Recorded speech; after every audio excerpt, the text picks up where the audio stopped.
نحن آسفين يا مصر. لك نحن آسفين يا شعب المصري. ليش يا مصر لما عرفتوا انه السوريين جايين على بلدكن ليش ما عملتونا مخيمات؟ على الأقلية كنا منحس مثل اخواتنا السوريين اللي قاعدين بالمخيمات بلبنان. ليش ما كتبتوا لافتات بالشوارع انه السوريين سبب الغلاء، والسوريين سبب أزمة المواصلات، والسوريين سبب أزمة البيوت؟ ما ضل عنا بيوت. ليش ما عملتوا مثل ما عملوا اخواتنا في لبنان؟ ليش ما عملتوا هيك يا مصر؟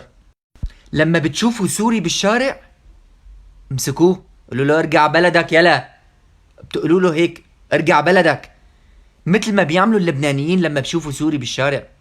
لك صار السوري لما بيمشي بشوارع لبنان يعني بتشوف لبناني بيعمل هيك بتخبى. بمصر نحن اسفين، نحن اسفين. لك بمصر انا لما بمشي بعمل هيك برفع راسي.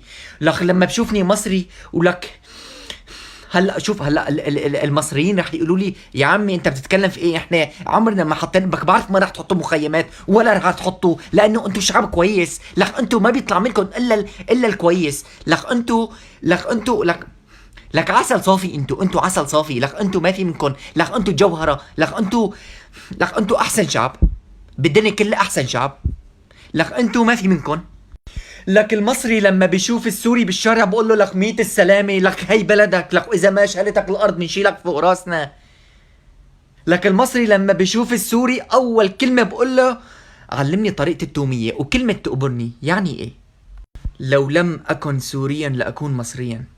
لك أنا دمي وقلبي كله فدا مصر وشعب مصر، لأنه شو ما عملنا لكم ما رح نقدر نكافيكم على استقبالكم إلنا، وعلى القلية ما بتقولوا لنا إنه أنت ضيف او انتو غريبين عن البلد. هي اهم كلمة.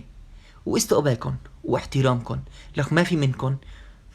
ولك ابوس دماغكم. لك ابوس دماغكم.